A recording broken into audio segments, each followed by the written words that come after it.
Hey everyone, and welcome back. It's tea break time, of course. Obviously, usually refer to keep changing up the days. But what any? Who cares? Whatever. It's professional, isn't it? We've got a good one for you this week. We're deciding to cross over a bit, taking some Bundesliga content into the tea break realm. What with the World Cup kind of just about to reach the final, but we're not at the final yet. New Zealand beat South Africa comprehensively, and we pushed India very close in a chase of 257 in the end to lose by 7 runs. I thought a fantastic effort from us. India were always going to get to the final on home soil. It was just inevitable, really, and the fact that we pushed them so close. And look, Jacob Bethel, on your mate, our second centre in this tournament. So look, we go out with our heads held high and do much improved from how we started the tournament, almost losing to Nepal. But yeah, anyway, enough on that. This isn't cricket today. Today we're doing Bundesliga, and we're basically doing a ranking or a tier list, if you will. You know, your standard tier list. You know, your S, A, B, C, D, E, F, whatever. We'll in fact, Ben, because the show's a lack of our preparation, let's literally discuss it on video right now. So we've got S tier, we've got your A tier, probably B, and then probably. I mean, I don't want to make multiple different tiers because that's like we're only going through 18 different strikers here. So let's just try and keep it kind of just basic. We'll go S, which is obviously like super top of the pops. Really, only we're really only going to put one, maybe 2 names at the most in that top level tier. Then A, which is you kind of not the best but having a very good season. Yeah. And then we'll kind of from there, rather than do B, because that's more, we'll probably do more like a D tier from there, which is kind of more, not D, but kind of like S for superb, A just, and then kind of like a mid section, like, look, they're not terrible, they're not having an awful season, but they're not having an amazing season sort of thing. And then we'll kind of have the bottom 2 tiers, which are like, look, W for woeful and they're not doing amazing, but they're doing something. And then the bottom tier, which is just they're having an awful season, they're crap, whatever. Let's just kind of divide it like that. So we've got S, A, then the mid, and then the bottom 2 underneath it. So how we're going to do it, we're going to go through the strikers basically, because this is a strikers thing only. I know strikers in the modern day and age get assists and stuff, but I only want to focus on goals and their overall performances to their team's performance. Team performance really has not much to do with it. It's more to do with their contributing factor. For example, Gladbach have been a bit inconsistent this season, but Tabakovic himself is having a brilliant season. Really just ranking this based on the strikers rather than their overall team they represent. Otherwise, it's just unfair for strikers who are playing the teams at the bottom end of the table that they're just going to end up in the bottom tiers even if they're having an alright or even decent season. So it's only off striker performances. If any stats come into it, it's only going to be goals. I know assists are a part of it, but I want to look at this purely from a strikers. Like purely at a strikers who are in the team, they're meant to score goals. That's their main job, sort of thing. And also a quick disclaimer as well. I am aware, we both are aware that in some cases, some of the players we picked are far from the top goal scorers in their team this season in the league, and this is league stats only.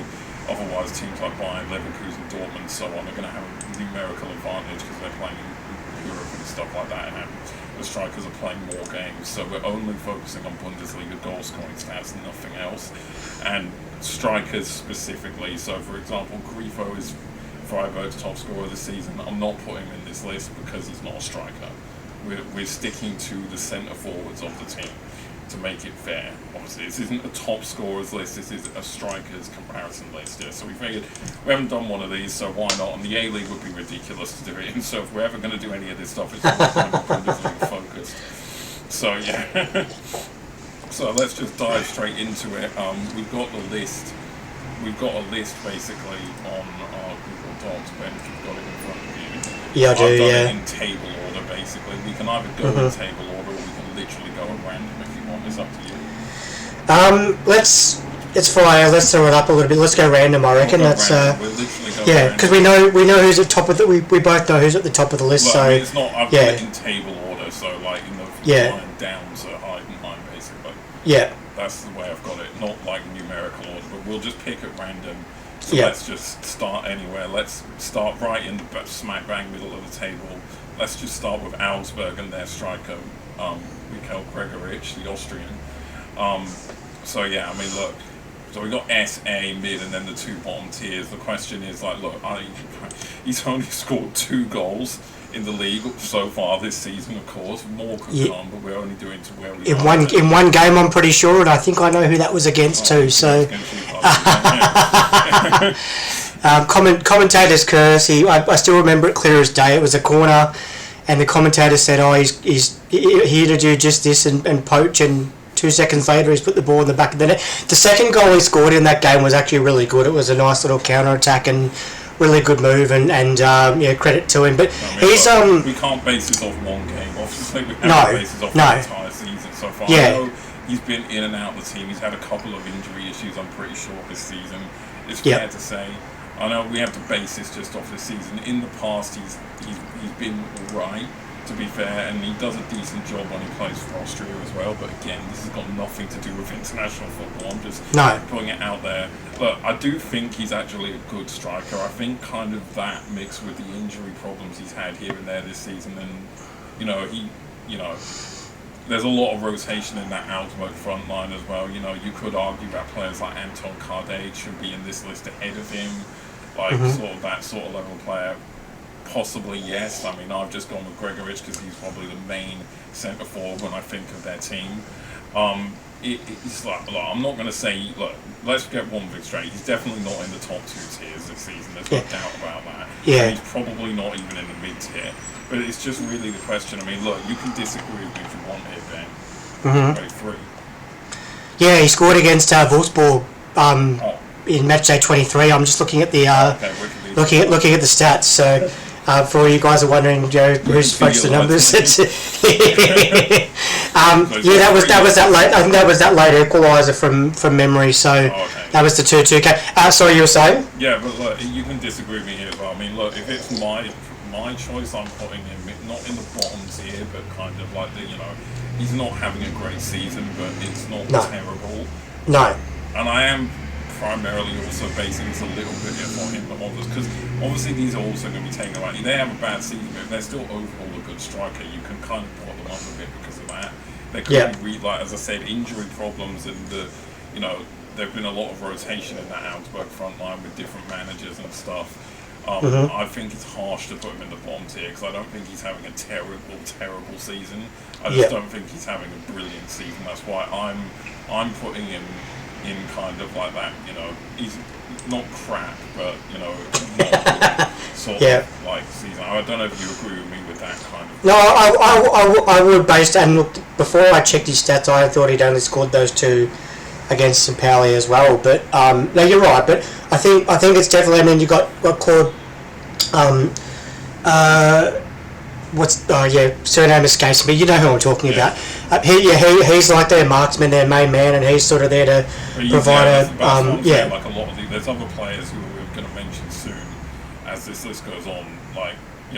It's one of those examples, Augsburg, where the centre forwards aren't always grabbing the goals, and as you said, Alexis Claude Maurice is very much a midfielder. So it's like, but we have to stick to the idea of being a striker, and of course, yeah.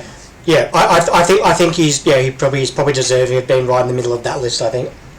So I would say he's not having a crap season, but by far is he having a good season. I think just maybe if he'd been injury free and he'd been be able to get a good run of games, he'd be a little higher up this list. But as it stands, as it is, I'm happy putting him in that kind of second bottom sort of tier that we've marked out for ourselves. Yeah. Yeah. Do you agree?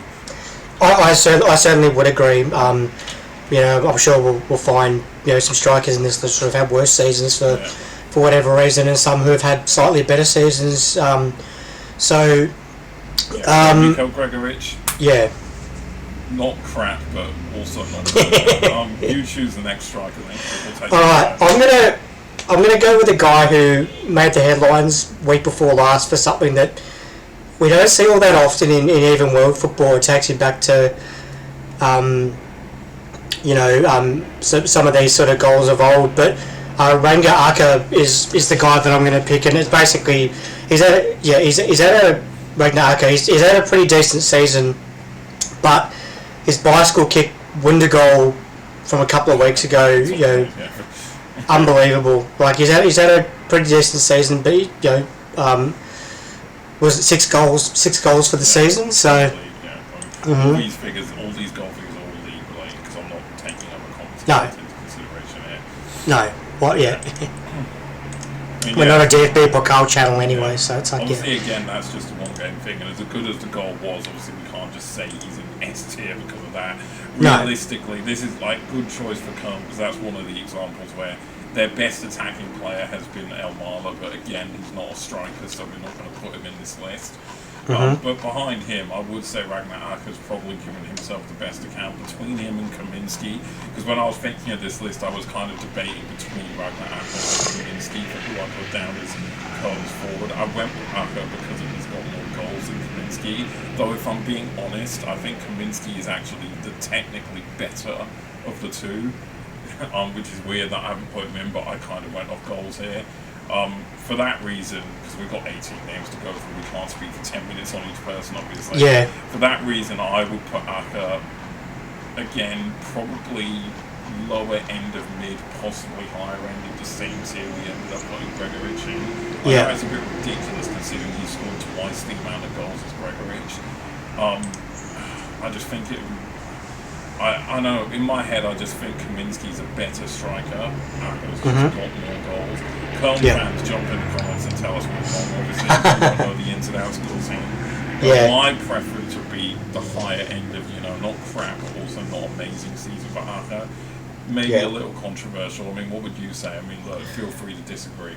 I think, and we talked about it a little bit on Monday, but I think it's sort of where Köln are on the table at the moment. They are starting to slide a bit, and I'm probably going to, I guess, the bicycle kick goal was epic, but it's like, he's scored, goals in sort of 1-0 or 1-1 games. There was a 2-1 there against Mainz as well, but so not a whole lot of sort of, there's no like 3-0, 4-0 sort of demolition jobs. So I'd probably put him in that same tier. I think he's been good when they've needed him to be. I mean, five goals for the season. I mean, 6. Sorry, Six, but like over, I think you mean like higher end of kind of not crap but not amazing. He's had, as you said, he's had good moments, but not enough, in my opinion. I just think, obviously using Bayern here as an example is ridiculous because it's very few times we come up against teams in the bottom of the table where strikers offer a threat to us. But I do remember when we played them earlier this year, Kaminsky just looked a bit more threatening than Acher because both of them played against us. But when Kaminsky was on there, seemed to be more of a goal threat from him. I mean, look, if we're talking about strikers, if it was Kaminsky, I'll put him probably the next tier up, but Acher, I'm going to leave him. Despite getting 6 goals and scoring that bicycle kick, I mean, not crap, but also not amazing if we obviously take the season as a whole. And the Bundesliga website's done me dirty because they're saying 5, so if it's 6 at 6, then But moving on, I'll pick the next one. We'll go up the table here. We'll go over to Leipzig, and obviously Jan Diamande's been grabbing all the headlines, but again, technically not a striker. So Romulo is the guy I've gone with, who has good choice. And I think the numbers don't make it look as good as what I actually think he's been for them largely this season. Again, he's had moments of inconsistency, I will admit, but overall I think he's been quite good for them. Considering like they've, especially in the early stages of the season, they were really putting a lot of faith in Conrad Harder, and he just struggled this season. I think Romulo, he has a different sort of approach. He seems to play a lot deeper as a striker goes, and sometimes you could argue he doesn't even play as their centre forward, but that's just a system thing. He is a centre forward at the end of the day. I think goals, look, I'm not going to bother too much on the fact that he's got 7 league goals this season. It's not world beating, it's decent, obviously, but I think, the numbers of goals don't really showcase him as a striker. For me, I think, he looks a good striker, and this is first season, obviously, in the Bundesliga. If Leipzig can keep him for next season, hopefully for their sake, he looks like he could be better in the seasons to come for them. I mean, who knows? Potentially, right? Football's one of those weird games, but exactly. I I think definitely, I mean, look, definitely not S. A does seem a little ridiculous. He's been good, but not like amazing. I would put him in that kind of mid-tier because for me the standout in there, the two standouts in Leipzig's attack have been Diamande and Baumgartner. None of which are eligible for this list though. But No. I would confidently put him near the top end of that kind of mid-tier because he has had very good games and it has been some consistency, but overall he hasn't been quite good enough to push into those kind of top two brackets, but he's still been quite good. I mean, what's your opinions on it? I think it's probably right that he's in that sort of bracket. He's seen when I look at Leipzig lately, it's either him or Diamande that seem to be scoring the goals. Or Baumgartner as well, yeah. But we saw the goal that he scored against Hamburg last week, and that cheeky back, that's just quality, that's class. He scored against Dortmund, he scored against you guys, sorry to say, exactly, yeah. So he knows how to score against the big clubs. He knows how to play on the big stage, I guess, and that's sort of something as a striker in this competition that you need. And obviously not all strikers are capable of doing that. I think the fact that he's sharing the load and he's got these two other guys that are taking goals off him. The one stat I did pick up, he's had 43 shots on target, he's had 2 off the woodwork. So we could have, what did we say? That's what I'm saying, like, that's why I'm not paying attention. Yeah, I think 9, yeah. Better than the 7 goals. But ultimately, the goals still come into it, and maybe if he scored more, I would have him higher. But I think he should have scored more, but at the end of the day, striker's job is to convert their chances, and he hasn't converted as much as he probably should have. He's won 172 tackles, he's won 40 aerial duels, so that's also, I guess that counts as well as what he's doing, putting goals on the back of the net. So, and the one penalty as well, we can't forget that. But I think he's right to sort of be in that sort of upper tier. I think it's, like I said, it's Baumgartner and it's Diamande that are taking goals off him. I've put him in the mid-tier for me of this whole thing. Yeah. I think he's definitely not been crap, but I mean, look, as much as I said, I'm not going to take the goals completely, but at the end of the day, a striker's got to score, and if they're not scoring, it's going to affect their ranking in some. Yeah, I think he should be double figures. I think really, he should be at least 10. Yeah, that's the thing. 9 at a minimum. I think 7 is a little underwhelming, but look, there could be good things to come. He definitely looks like he's improving as the season goes on. So but we'll move on. Who's your next pick? I'm going to go with a guy who had a really good hot streak of form for his side and sort of dipped a little bit. Now it sort of looks like he's coming back into his own. It's Haris Tabakovic. 11 goals for the season. Just really quality player. Knows how to find it, but also is able to provide for his teammates as well. So you know what you're going to get with this guy. We sort of talked about when we sort of started this podcast, and the side wasn't doing all that well, and then they sort of got on that hot streak, and sort of only in recent weeks they've sort of started to dive a little bit. He's still been scoring goals, so here and there. So look, straight off the bat, this is definitely the first of the names you mentioned who's 100% going to fall into one of the top 2 categories, despite the fact that recently he's kind of dried up a bit. You can't ignore the fact that he has largely been brilliant so far this season, especially for a side that how they began the season, and with the fact that they, I think they lost him to injury, didn't they? Tim Kleindienst, who was excellent for them. He's still out, yeah. He's been injured practically this whole season. Tabakovic has come in to kind of replace that, even though he and the team had a slow start. That run of form they went on after their 8 games without those 8 winless games to begin the season. The run they kind of went on thereafter, where they looked suddenly a different team, all down to him mainly, because like those 11 goals, I'm fairly certain a fair chunk of them came in that couple of month period at the back end of last year. Yeah, they did. Playable in some games. Yes, he's dried up a bit of late, and that's probably why I can't put him in the S tier. But look, straight up, there's no doubt it's an A tier ranking. The second tier, there's just you can't argue he gets a place there because 11 goals, and there's probably going to be a couple more at least between the end of the season. Yeah. I reckon he's at least going to reach 15. I'll say he should be aiming, and probably should be at 15 by the end of the season. Where's that one off the woodwork? But he's had 47 shots on goal, and we've still got 10 games. Yeah. 10 games left. So like you said, definitely can get to 15. Yeah, absolutely. Yeah. But I think, for a reward for effort for him, I think that, and he obviously he's a pretty tall guy, so 90 aerial duels won, and I don't know, I can't remember how many of those goals were headers, but that's important too. Yeah. He's just been very kind of like, he's having a season where he's kind of playing to the strength of the team. He's doing that as well a lot of the time.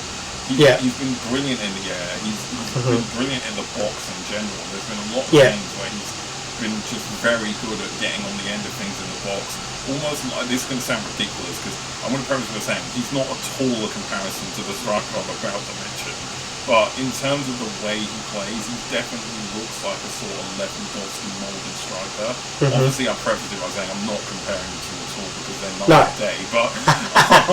But you can see what I mean with the way he plays. How he's kind of neat and tidy in the box. He's very good at getting on the end of winning headers and stuff, especially in times when you don't think he necessarily should have done. He's quite a brave striker in that regard. And obviously, let's not forget, he probably could have a couple more. He's had a couple of close offside calls that have goals disallowed this season as well. Yeah. But to move on, because we can't hang around with of course. A's here all the way for me. What about you? Yeah, I'd go with A tier as well. Look, he's had a really good season despite the team sort of being up and down in form, sort of back to sort of down form lately. But he's been a real shining light among others for that Gladbach side. Yeah. We're moving on then. I'm going to go with Patrick Schick as my next pick. Straight off the bat, I know this striker a lot better than what he's shown this season. I think he's been alright in the Champions League, but we're not going to really bring that into consideration, as I said before. But in terms of the league, I think he's underwhelmed, in all honesty. Patrick Schick from seasons gone by, he's been quite decent for Leverkusen. He's never been an out-and-out, golden boot winning goal scorer. It's nothing like that, but I just kind of feel he's got 7 league goals this season. It's not terrible, but I just think overall there's been games where he's just not turned up. He's missed chances he probably more shouldn't be missing, and partially a reason that Leverkusen has been very inconsistent for most of this season, in my opinion. Straight off the bat, I'm putting him in the second bottom tier because I'm also taking into consideration here the level of strikers he's been in the past should not be having the inconsistent season that he's currently having. Maybe you could argue mid-tier because he's not been crap, but also, but I just think almost a tier below because, there with Gregoritsch and After because, for me, Schick's, he's been a bit shit at times, but he's also been alright at other times, and it kind of balances itself out. For me, Patrick Schick's having an underwhelming season, that's why I'm putting him down there. Yeah, I'd echo similar thoughts, and looking at his stats, look, I've only sort of followed the league as a whole probably this year. I've usually been focused on my own team, but he's always been one of the guys that I've sort of heard when we talk about Leverkusen say, he's the man, right? He's the guy who's going to score their goals. He's scored seven this year, and 2 of them were from penalties. He's only had 39 shots on goal. And 2 of them hit the woodwork. Romulo, I know we just spoke so highly about Romulo, who's matching the goal, but I just think Romulo played a lot better. You said he got 72 penalties. That's only 5 goals in the play. He's had some poor performances. He said he's had less than 40 shots on goal, and he's only got 10 games left to play this season. And he's had better seasons, as you said, right? I don't think he's had that many injury issues throughout the season, largely as well. He's not really been consistently starting for Leverkusen. And it's probably because he hasn't been particularly good in the league, especially in 2026. I know he had a decent game against you guys, but apart from that, I've seen a lot of games where he's just not been on it. And so look, not crap, but I'm not even going for the level of striker he is. he should be doing way better.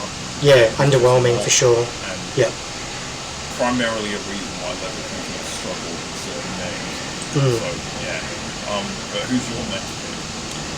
I'm going to go with a guy who some really good choice in this. There's two. Alright, so I was going to sort of go down that bottom tier of the list, but I'm going to go back up sort of towards the top because this guy I reckon deserves it. We've talked about him quite a bit. It's Dennis Undav. There's probably not a lot of games we've talked about in our reviews on the Monday where this guy's name hasn't been mentioned because he hasn't done something. Yeah. He's scored 14 goals, right? He's been well and truly thereabouts, and just shows the quality of the the Stuttgart side at the moment. Oh yeah. And he's a big part of that for sure. I mean, so no doubt about that. I mean, look, I was waiting to see when we were going to get onto him because, he, in my opinion, Dennis Undav there's two people who are being honest who are getting an S tier, and he's one of them, and the other one's obvious, and we'll get onto it soon enough. But it's kind of obvious who the other one is. But like, Dennis Undav has been superb with a capital S this season. He has been absolutely phenomenal for Stuttgart. And again, I know we're not winning European competition, but the fact that he's done it in practically every competition, not just at the Bundesliga. Yes, this is kind of, I just had to throw that out there, but in terms of a striker, I don't think right now in the league, and this is a league which contains Harry Kane, by the way. Sorry, I said the name, but no one was going to be surprised by that when his name came up. But in a league that contains him, I genuinely think in the box, Undav has displayed the best finishing so far from any striker in the league this season. There's been so many games where Stuttgart had chances that Undav gets on the end, puts it away, gets on the end, puts it away. Like, he has been just phenomenal, and I seriously think he should be starting at the World Cup for Germany in that first game as the centre forward. There's been a real lack of good centre forwards over the years in German football for the national team. Probably you could argue not since closing the tie for the national team has really been able to replace that with a goal scorer from centre forward. Having to play players like Havertz up there out of position, Gnabry up there out of position, Muller up there out of position to kind of make up for the lack of goal scorer, and they tried full curve that didn't really work after a while. Kleindienst had a couple of games that didn't really go to plan though for him either. I think Undav could be the solution potentially. The only thing I would say is the mobility. I know the way he plays in Stuttgart, you notice he's not the quickest player, he doesn't have the biggest level of mobility, his positioning kind of allows him to score the goals he does. So that could be a factor in a different system in a World Cup where you're going to, where players are going to be playing their best, and mobility could be key for a striker like that. Couldn't struggle, or I could be completely wrong and he could adapt perfectly, but in terms of finishing, I think there's no doubt in my mind that he deserves to get in the S tier, as I'm literally going to make a note of right now. No, definitely not. The reason why I agree with you is he's had 14 goals and 2 have hit the woodwork, so we know that he's capable of scoring plenty. I would probably argue, I don't know what their run home's like for the rest of the year. He could get to 20 fairly easily by the end of the season, I reckon.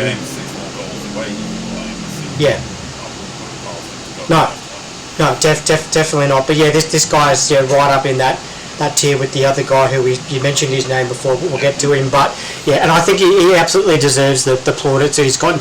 The thing that just before we move on, the thing that I've sort of noticed looking at his stats as well, he's able to score late as well when they need him to score. So in those clutch sort of moments, he's scored 2 sort of at the death goals. In back-to-back games this season against Köln and obviously Heidenheim to pull away a draw. So he's not just sort of scoring at the start of the game or in the middle; it's at the end as well. So full credit to him. Brilliant season.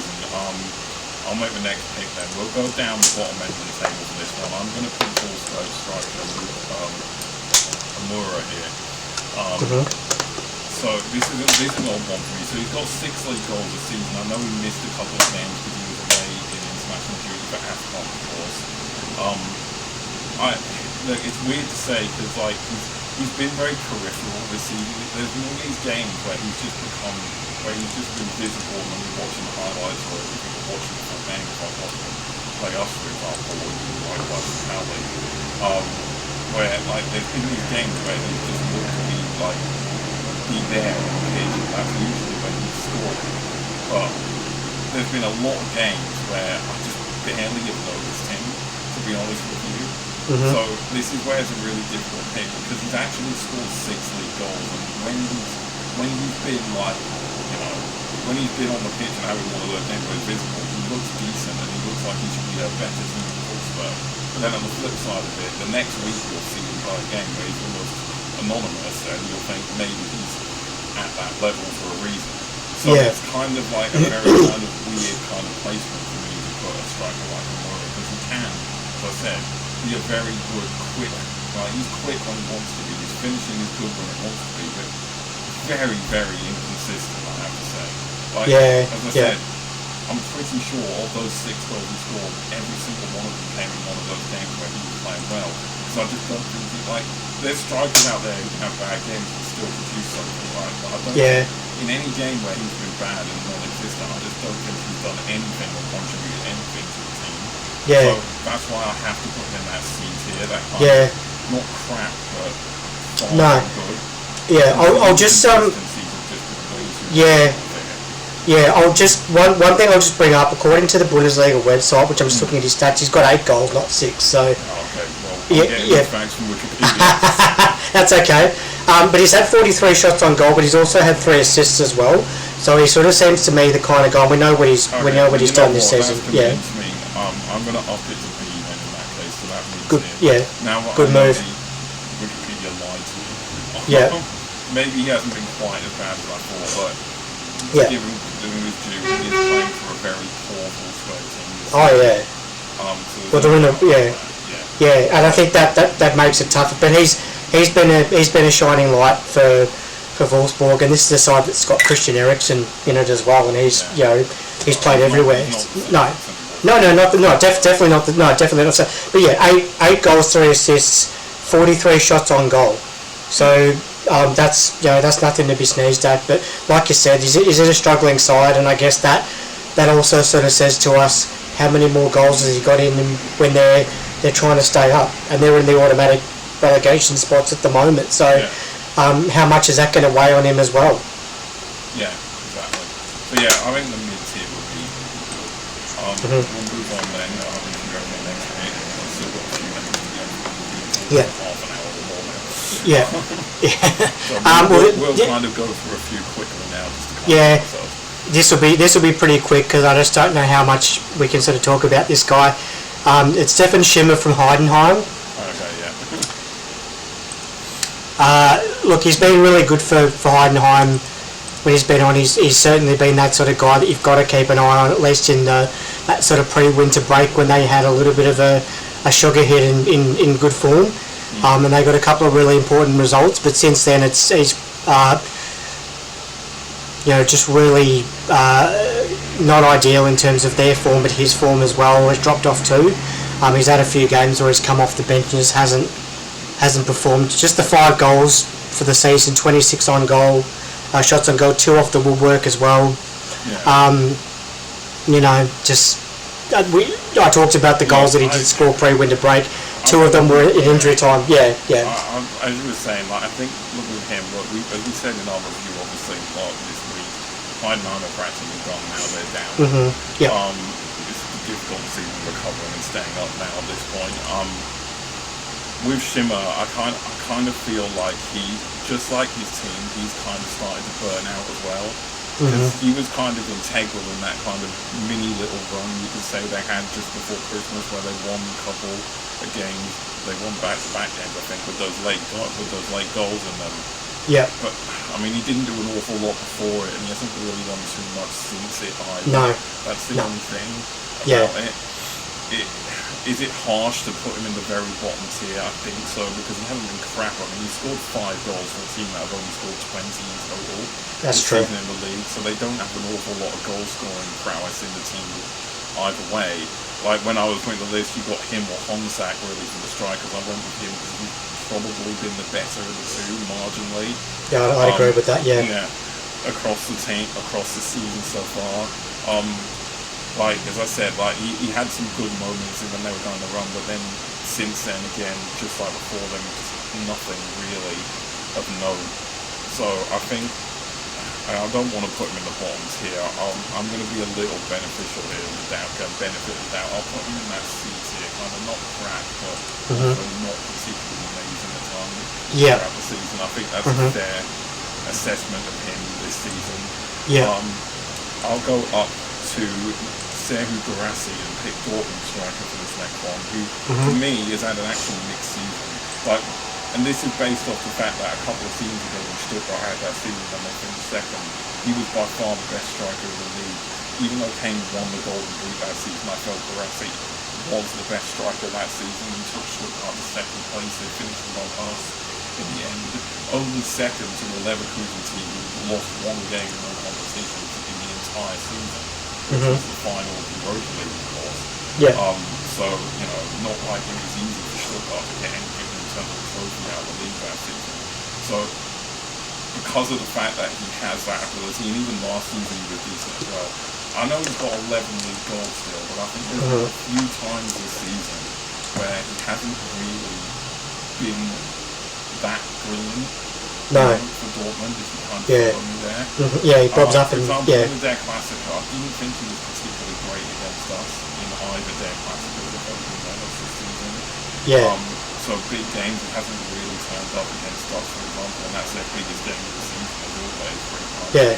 Yeah.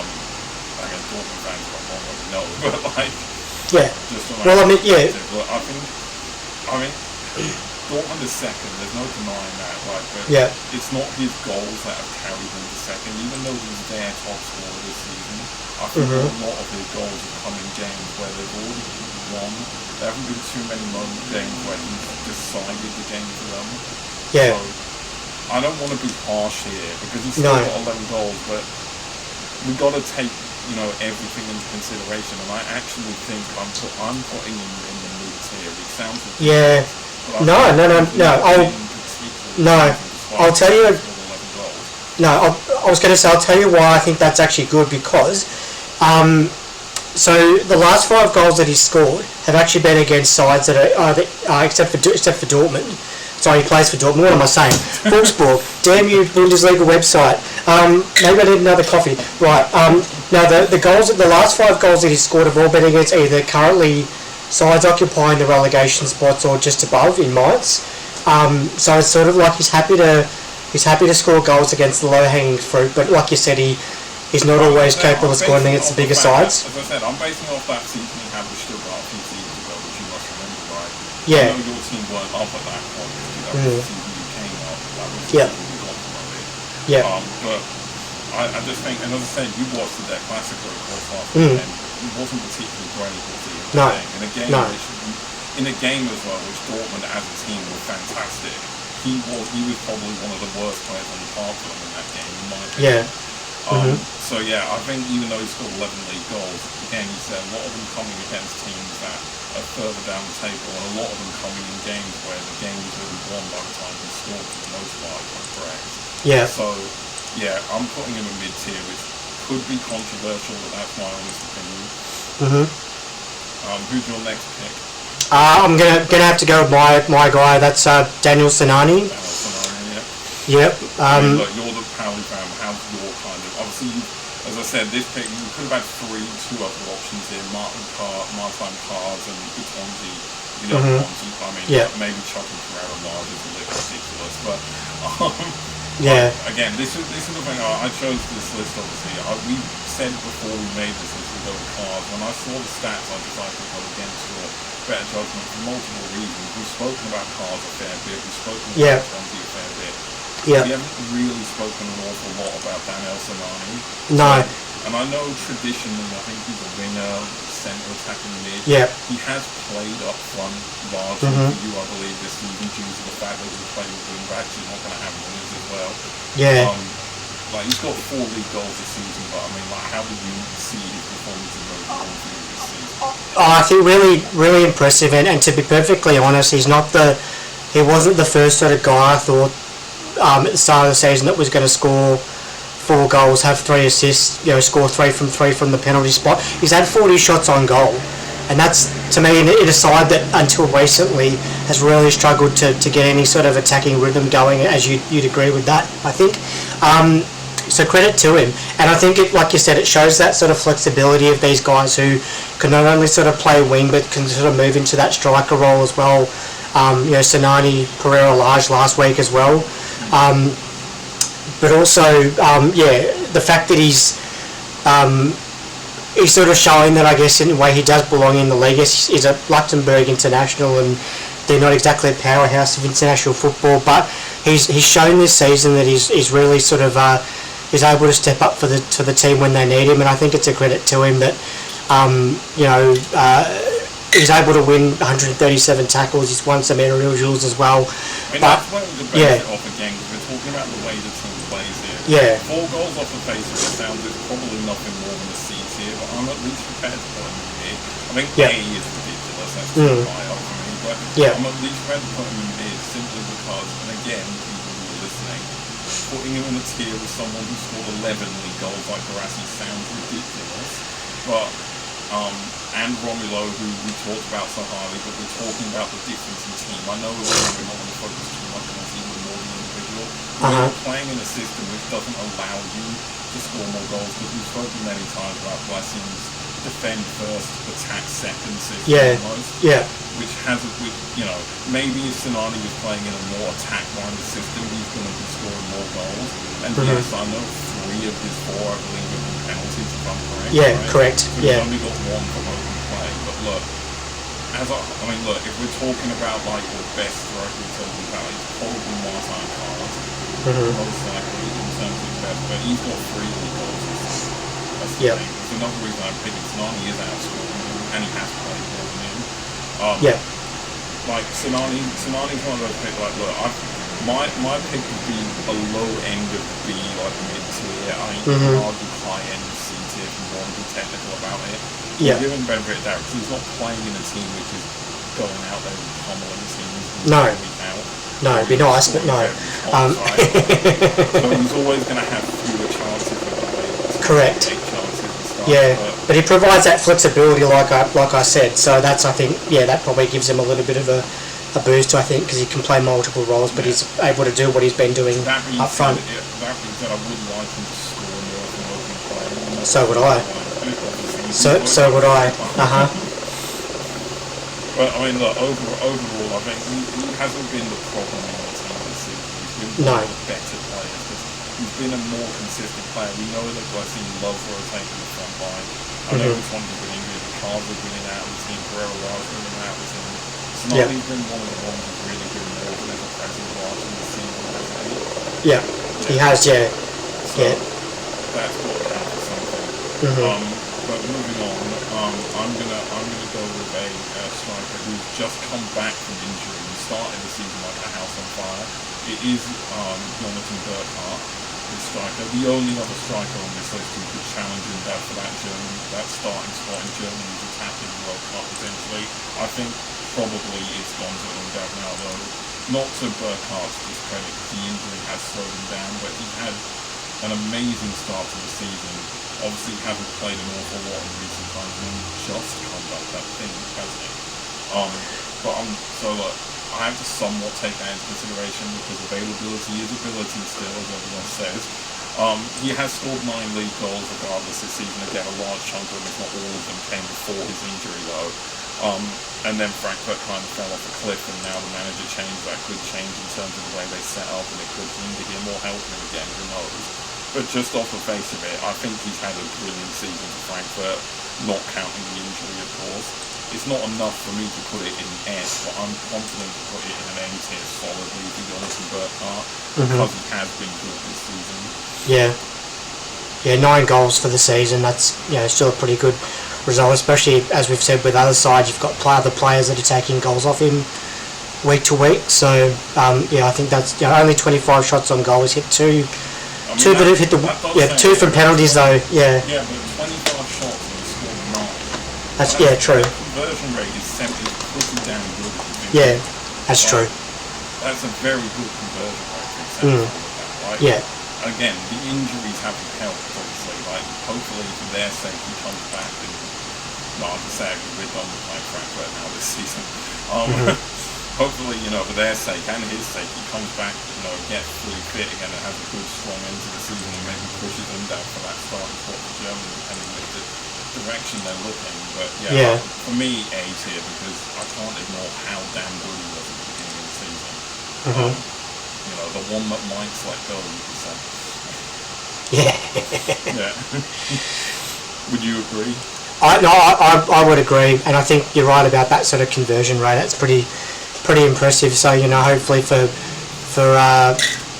David said they've got more goals. He's got more goals in him for the rest of the season. So yeah. I'm going to go back down to the bottom of the barrel, and I'm trying to find out who this guy actually plays for because it's the team's escaping. But it's Holler. So he's only got one goal. Yeah, Lucas Höhler. Yeah. One goal for the season. Yeah, this is the one for me. Now look, again, the Freiburg, right? Obviously, Grufo's been their top scorer this season. He's a midfielder, he's not a striker, of course. So he's more of an attacking midfielder. So again, like I've said many times, he's not going to get any assists with that. Freiburg have had a lot of their goals go to players other than their forwards this season. Tanovic has scored a couple, and then Zemra scored a couple. As I said, Grifo scored a fair few as well. Like, Best has started scoring a couple here and there recently. So look, just off the striker, it looks terrible because he has played a fair bit and he scored one league goal this season, Lucas Höhler. Look, this is straight away my first F or D indication of the fact that we got this in bottom tier for me because this is more of a recurring theme for me. I think it's been a few seasons now since he's been actually decent. He still plays, and runs about, but it's just nothing anywhere near a good centre forward in this league. Compared to some of the other names we mentioned this season and this like just had one league goal. I know, a lot of Freiburg's goals come from other sources, and this could be the reason why though. Like, they don't have a good centre forward they can rely on, so they have to find a way.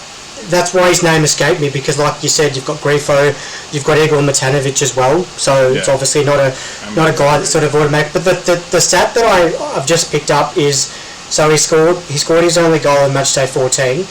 The last goal he scored before that was matchday 33 of last season, against Holstein Kiel, and they got relegated. So he's never been prolific, and this season and even last season wasn't particularly amazing, but he's been dreadful this season. And it's not like he's been injured the whole season. He's played a fair chunk of the season, mind you, as well. Yeah, he's had 22 shots on goal as well, and he's only scored one, so that's probably, it's not like Burkhardt, who's missed practically half of the season today. Lucas Höhler's been pretty much mostly available for Freiburg, as far as I'm aware. Yeah. And he's only managed 22 shots, and he's only managed one goal as well. It's not good, so, I mean, I'm putting him in D/F tier. Which way you want to look at it, it's D in this list because that's the lowest it goes. Yeah. I think that's fair. Yeah, I think that's fair enough. Yeah. Let's make the next pick. We'll move over to your rivals, Hamburg, who I thought this player was actually a winger. When I looked on Wikipedia, now I know that's not the most reputable source out there. It's not, all like ironclad and it's perfect, obviously. I still believe in the winger, but it said the centre forward, and they don't have many others like Königsdörfer, again, more of a winger apparently. So I've gone with Philippi as that pick. Philippe, sorry, not Josh Philippi. I've gone with Ryan Philippe of Hamburg, who scored 5 goals in the league this season. I think for me this is just another one. I know Hamburg haven't scored a lot of goals this season. They're not, a lot of their creativity and stuff has come from further back. I mean, look, Fabio Vieira is by far and away been their best player from an attacking sense this season. There's no doubt about that. Dompe's gone cold for a couple of months now. Königsdörfer has been very average this season. Glatzel only come back from injury a month or so ago and haven't done too much since. So it's Philippe, and look, he had a bit crap. I mean, look, I'm putting C tier straight on the back because Yeah, but he's been very inconsistent from him. He's had moments where he's looked good, but I mean, largely I haven't been too impressed with him. No, I think for 31 shots on goal, I think he probably would have needed to score a few more goals out of that.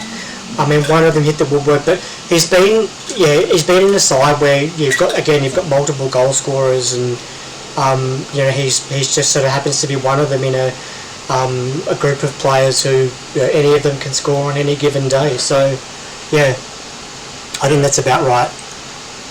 Moving on then, there's not much to say about him. Yep. Who's your next pick? My next pick, and it's another one of these sides that sort of really struggled this season. Let me just bring up. Go. It is. I'm going to try and get the pronunciation right. Justin, is it Jinmar? Jinmar, yeah. Yeah, beautiful. First time. Yeah, yep. Justin Jinmar for Bremen. They've struggled this season. Obviously, they got a win on the weekend, and he actually scored the. So he didn't score the goal, but he scored not too long ago against Eintracht. But yeah, four goals from 43 shots on goal. Not an ideal return really. So what else sort of can you say? They've had a really poor season. So around poor season, they've like on the face of the crap for them. Haven't scored a goal in the league this season. Going out with me from a player who was very integral to Leverkusen's title win a few seasons back, right? But a bit terrible since he joined Bremen. Jens Stay has been their top scorer this season, and I think that kind of says it all. Like their defensive midfielder has been their top scorer this season. yeah, I thought about putting Marco Grull in there, but he's actually only scored 2 goals in the season. When I'm thinking about creativity and like goal scoring from the attack essentially, the only name I can think of for Bremen is Romano Schmid. But again, more of a centre attacking mid, so I couldn't put him in this list. But Jimmer looks raw, that's what I'll say. He's obviously young and he does look raw. He looks very quick, like he looks exciting and quick when he's on the ball at times. I can't take that away from him. And he has definitely tried. This is why I'm probably actually going to put him in that mid-tier, believe it or not, because I know he's only scored 4 goals. I don't know if you agree with me or not. It's a different story. I think one goal out of every 10 shots thereabouts probably isn't great, but you convinced me. Yeah, I just don't for a striker who should be scoring goals, and that's what he's there to do. I just don't think that's a decent return. He's young and he looks raw, basically. Is what I'm best way to Yeah, it's not Bundesliga 2 or Liga 3. You know, it's like He looks quick, and he looks like, as you said, he looks like the type of forward that if he was playing in the right Bundesliga, he'd probably be having a very good season, but he doesn't quite have that kind of level of composure and matching itself. No. And it's shown, as I said, raw's the best way of explaining it, really, describing it really this season, isn't it? Yeah. He's been quick. He looks, positive. He doesn't look like he's shying away from it, but the final bit of quality, the final ball, it's not there all that often. And look, 4 goals isn't terrible, but it kind of showcases where the team are at right now. Absolutely agree. And their central defensive midfielder is their top scorer on the team games to go this season. Yeah, absolutely. Yeah. But yeah, I'll go with the next pick and we'll go right up back towards the top of the table here, because I think we'll leave the obvious one till last, just for obvious sake. But I'll go with Andre Kramaric and his exploits in 10 league goals for Hoffenheim this season. Yeah. But I think this is A, bordering on S, in all honesty. I think he has been superb for them this season. Captain, of course, he's not only chipped in with goals, he's got assists as well. Like, he has been very integral to that kind of attack-minded approach that Hoffenheim are going with, and still has them in 3rd place at the time of recording this season. If it's not S, it's very top end of A for me for Kramaric, because I think he's never been the most prolific goal scorer. He's at double figures though this season, which hasn't always been the case. And I think he's just been very good. Probably one of the best captains in the league this season, aside from players like Kimmich and Neuer, both of the captains this season, as well as Chan, who's had a very good season. But this is not captain for rating here, obviously. I But yeah, I mean, he plays a little deeper at times. The way they kind of play allows the wider players to kind of play off him. You could argue Aslani maybe more considering playing forward in this team. I'm still playing Kramaric. I believe he's played forward enough to be considered. And traditionally he is a centre forward as well. Let's not forget. But yeah, for me, I'm putting A bordering on S. If you go the same way, you might even bump him up as the third man into the S tier. Just because of how good he's been, not only as a goal scorer, but just overall.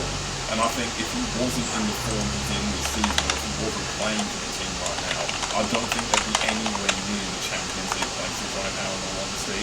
I know it's not just down to him, but I genuinely think that. Yeah, I think for the season that the team's had, I think he probably deserves to be bumped up a little bit. He's been solid. I mean, he wasn't great on the weekend, which I'm not complaining about, obviously. But yeah, I just think that I think his performance. Yeah, I just think that. Yeah, his performance within the team and what they've been able to do as a result, I think that bumps him up a little bit. We're saying A or even S here? Because I would put him an S, not joking. Because I think he's been that integral to how. I think S. Yeah. Yeah, I think it's a fair shout because he has really been that integral to their performances this season and the captaincy as well. I know this isn't about captaincy, but I think it has to be mentioned the same because he's been very good this season. So we've got 3 names left and no one will leave until the end. Yeah, I was going to condense 2 of these into one just to sort of try and spend. Yeah, because obviously they're 2 on the. Get through them quick. Yeah, they're 2 on the lower end of the scale. So it's so Ilias Ansar from Union Berlin is the next guy. So 5 goals, 1 assist, 23 shots on goal, and they've been okay. Just I mean they're not in any relegation danger at the moment. So. But I just think, what can we sort of say about this guy? I mean, it's been as mid can be, really. He's a big kind of unit of a centre forward, as their whole team is, but that's the way they're trying to build their team, and it works for them clearly this season at times. Yeah. Look, it's nothing special. It's nothing crap. It's nothing special. I mean, it's literally as mid can be from this season. Yeah. He's offered a threat. He's definitely offered a threat from set pieces and from, crosses into the box. There's no doubt about that. I do like the kind of physicality he brought to the team and stuff like that. Yeah. As we've said many times before, they are the physical kind of team of the league. And he kind of embodies that in that kind of centre forward thing. Obviously, the other options they got, they're Tim Skarkon, and someone else whose name escapes me. Geraldo Becker, but again, he's been in and out of the team. I know he scored a good goal on the weekend, but I think Ilias Ansar is kind of the obvious pick. It's just kind of weird. He's a good striker he's a decent enough striker for what they need this season. Yeah. He hasn't been terrible, but he hasn't been anywhere near brilliant. He's just provided that kind of physical nature they need to their game, and it has helped them to where they are. But they could still easily finish in the top half of the table, let's not doubt that. Oh yeah. They're still there and thereabouts. I know they've been a bit hot and cold recently, but look, there's not much more we can say about that. I'm happy to put him in the mid kind of boots here. Yeah. So the second guy, so may as well cover him off as well. Yeah. Look, it's C. This is a weird pick because obviously when it comes to goal scoring for Mainz, it's all about Amiri and earlier in the season Pal Nagel, but Nagel's not really been that good recently. I'm sure he's been injured maybe, because I haven't really found him playing too much recently. But yeah, Amiri again, not a striker like some of the other players we've talked about already. With C, he's on loan from us, so I mean. So you have to like him. Back in the summer is a different thing. I don't think he's been particularly. He's scored 2 league goals this season. I don't recall him doing an awful lot since the new year, even. His last goal was match day 7, so yeah. Yeah, look, I think he's had a couple of injuries, but look, without spending too long on him, it's straight into D tier with Lucas. For me, I know it's harsh because when we're talking about goal scoring with Mainz, only one name comes up really, and it's Nathan Amiri. But again, he's not a striker, so we have to stick vigilant to this idea that we're going with just strikers. And if you look at the list of players that they have up front, there's not many to look at in that Mainz team, and really jump out of the page. Hollerback was alright, but then he got injured. They haven't done an awful lot more that Seep hasn't done. Like, a lot of their goals, just like Brick with Bremen, a lot of their goals come from deeper, further back in the team. They've not had an awful lot up front, and I mean, bottom tier for me. What about you? I would agree. Just the fact that, I mean, he's probably, you said he's had injury issues and whatnot, but for a guy who's on loan from Bayern, and you know, we all know the class of those sort of lower or tier players, even in that squad. And I think it's the fact, the Mainz and I guess the sort of resurgence that they've had, not so much in recent weeks, but you know, he's had guys that have taken goals off him, you know, Miri and others like you've said. I think that's a pretty fair ranking for him, unfortunately. Yeah, exactly. Is what it is. Before we finish off, those of you who are watching this, don't forget to like, subscribe, follow, and all that good stuff as you do. Remembering to say it almost every video, that's great. Look, now we'll finish off the list with what may be the hardest striker to place. I mean, it's really difficult to place. Look, so difficult. We've left this guy to last because we might as well talk about him. We've spoken about him a bit, let's just talk about him again. He's my guy, Bayern Munich supreme, England supreme, Harry Kane. I mean, look, this is probably the easiest one to place in this entire list, with the exception of Lucas Höhler. Sorry, Lucas Höhler. Apologies, Freiburg fans. They'll come after us now. Before we talk about him, we'll say, look, S tier. Are we debating this at all? No, I'm looking at his stats. I'm certainly not. No. Looking at his stats just to double check. Yeah. Look, I mean, it's just obvious that he's scored 30 goals now in the league this season. He's well on track to beating Lewandowski's 41-goal season record from a few seasons ago. There's no doubt about that. We've got 10 games left. 12 goals in 10 games breaks the record. I mean, look, with a striker like Kane, that's more than possible. He's actually on the brink of breaking the record. In fact, if he gets another brace this weekend against Gladbach, he's going to become the first ever player in Bundesliga history, I believe, to score braces in 5 consecutive league games. So there's another stat you could break potentially, among many others this season. I mean, look, there's nothing else you can't say about how good we've been this season. I mean, everyone knew when we signed him a couple of seasons ago, you'd be an idiot if you didn't know I'm going to live under a rock, if you didn't know the prowess a player like Harry Kane has just in terms of a natural goal scorer. No one is surprised by the numbers he's put up in his time in the Bundesliga since joining us in one bit. It's not that, not too informed too much in my team, but he's just been phenomenal. Like, this season he's gone to another level. As I said, 30 goals in 24 matches. It's just phenomenal. I mean, look, I've spoken about him enough times. You haven't too much. So, I mean, what are your thoughts on this obvious pick for an S tier?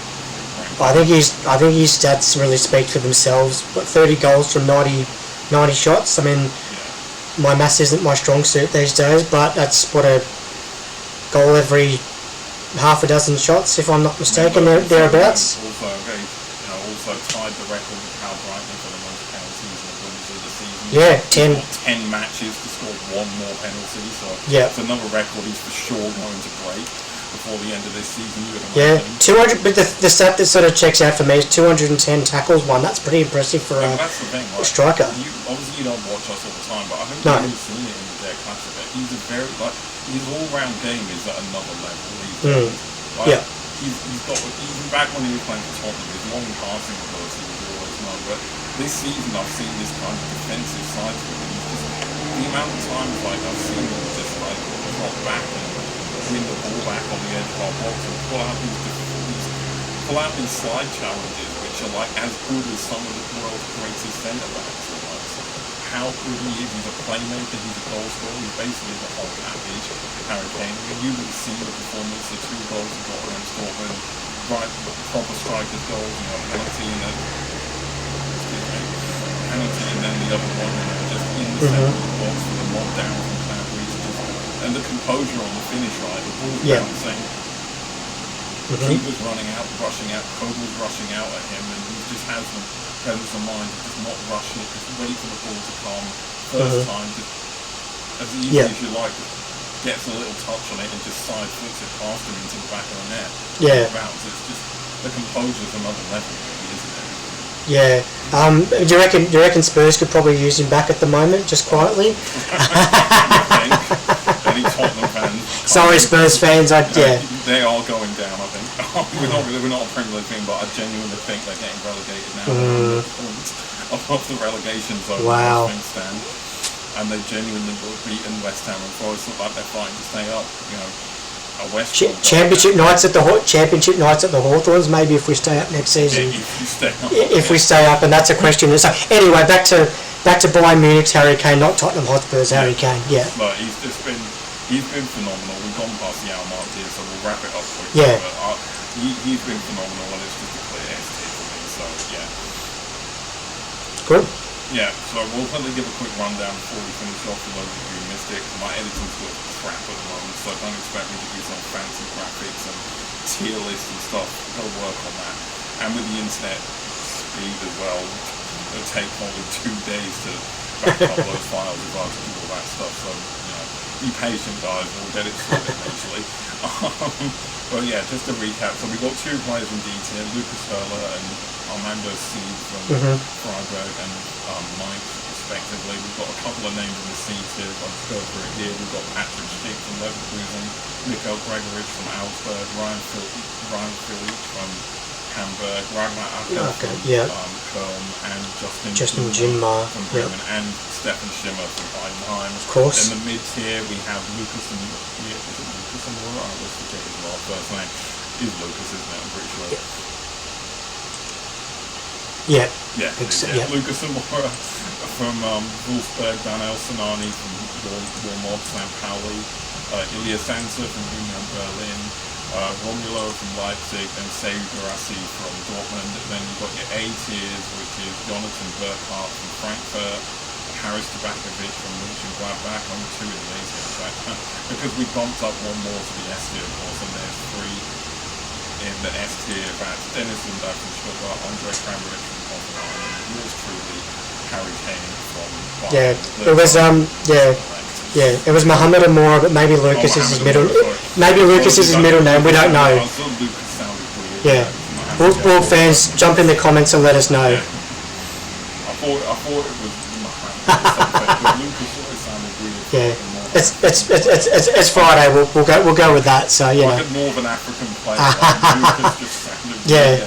But a pretty good list. I reckon overall. I mean, we've covered off some guys that have had really good seasons and some that for different reasons could be a little bit better. Yeah, but if you guys like this list, let us know. Of course, we'd love some comments, interaction, and maybe we'll do other ones: captains, goalkeepers, potentially managers, even. Yeah. Or best Bundesliga teams of all time, you know, throwbacks to some, you know, Nurembergs and, you know, Energie Koploses and Duisburgs and Rostocks and 1860 Munich, yeah. 1860 München and, you know, maybe even Victoria Köln, if we're going way back. Hanover, that's a team that's been gone a while. Karlsruhe, Kaiserslautern, I mean, look, we're not doing it now. No. It's a good idea, though. Yeah.